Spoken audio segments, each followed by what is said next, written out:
देखिए बुक मिल जाए।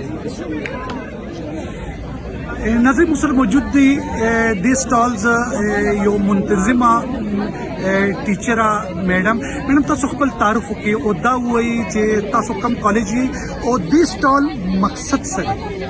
السلام علیکم. میرا زمانو آسما یوب از د GGDC گورنمنٹ گرلز ڈگری کالج نوشہرہ نه یم زولوجی ډپارټمنټ نه کار کوم.